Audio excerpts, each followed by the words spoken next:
کچھ زنانہ ٹائپ لوگ ہوتے ہیں نا، خواتین کے پاس جا کے بیٹھ جاتے ہیں. اس طرح کچھ خواتین ہوتی ہیں جو روزانہ 2 گھنٹے کے لیے گھر سے نکلتی ہیں، کبھی اس خاتون کے پاس بیٹھیں، کبھی اس خاتون کے پاس بیٹھیں، اور لگائی بجھائی کا عمل کیا اور واپس کئی گھر اجاڑ کے آ گئیں. بیوی سے کہا کہ تیرا شوہر تو تیرے ساتھ بہت زیادتیاں کرتا ہے، اس کے اندر تو یہ خرابی ہے، اس کے اندر تو یہ خرابی ہے، اس کے اندر تو یہ خرابی ہے. تو اس طرح میاں اور بیوی کے درمیان نزاع کھڑا ہو گیا.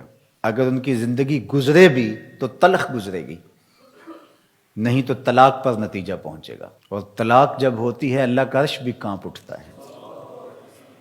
یہ کوئی چھوٹی بات نہیں ہے. شیطان پانی کے اوپر تخت بچھا کے بیٹھ جاتا ہے اور اپنے چیلوں چانٹوں کو بھیجتا ہے کہ جاؤ ابن آدم میں بدکاریاں پھیلاؤ. کوئی کہتا ہے میں چوری کروا کے آیا ہوں، کہتا واہ واہ بڑا اچھا کام کیا تم نے. کوئی کہتا ہے میں ڈاکہ زنی کی ترغیب دی فلاں شخص کو اور اس نے ڈاکہ کیا، وہ رہزنی کے کام پہ لگ گیا، کہتا تم نے بہت اچھا کام کیا. ایک کہتا ہے کہ میں یہ کیا، میں نے یہ کیا. وہ سب کو داد و تحسین سے نوازتا ہے. لیکن ایک شخص آتا ہے کہتا ہے کہ میں میاں بیوی کے درمیان اختلاف کھڑے کیے اور آج طلاق واقع ہو گئی.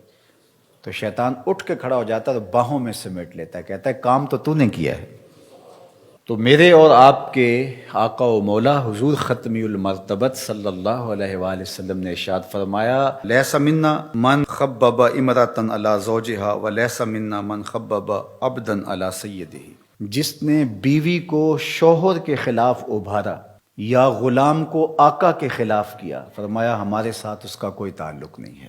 بیوی کو جا کے شوہر سے بدزن کرنے کی کوشش کی، فرمایا ہمارے ساتھ اس کا کوئی تعلق نہیں ہے. میرا دین چغل خوری کا دین نہیں ہے، میرا دین محبت پھیلانے کا دین ہے. اسی طرح غلام کو آقا کے خلاف کرے، ملازم کو اس کے باس کے خلاف کر دے. کئی لوگوں کا عجیب رنگ ڈھنگ ہوتا ہے کہ وہ جا کے بدکاریاں ہی کریں گے اور ملازم کو اس کے باس کے خلاف کر دیں گے.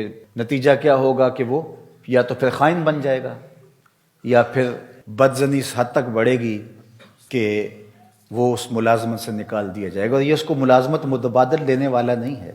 وہ ایک گھر کے باہر ایک چوکیدار کام کرتا تھا، تو ساتھ والا ہمسایہ گزرتے گزرتے رک جاتا اور کہتا کہ تجھے یہ کتنی تنخواہ دیتے ہیں؟ تو وہ کہتا 25,000 روپیہ. تو کہتا پتہ نہیں آپ کا کیسے گزارا ہوتا ہے.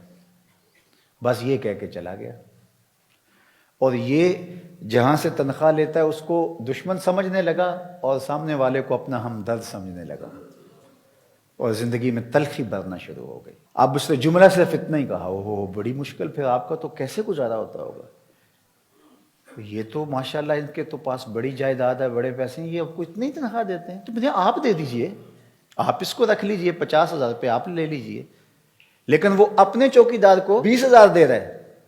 اس کو جا کے پوچھو تو وہ 20,000 روپیہ دے رہا ہے، لیکن اس کے کان میں گزرتے گزرتے کہہ دیا. تو آج اس معاشرت کے اندر تشدد، افتراق، ایک دوسرے کے خلاف نفرت پھیلانا یہ ایک مشغلہ بن گیا ہوا ہے.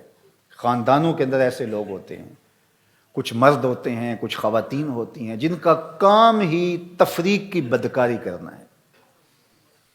اسی طرح کاروبار کے اندر بھی ایسے لوگ ہوتے ہیں جن کا کام تفریق کرنا ہے، بدکاری کرنا ہے، اور وہ لوگوں کو ایک دوسرے سے دور کرتے رہتے ہیں.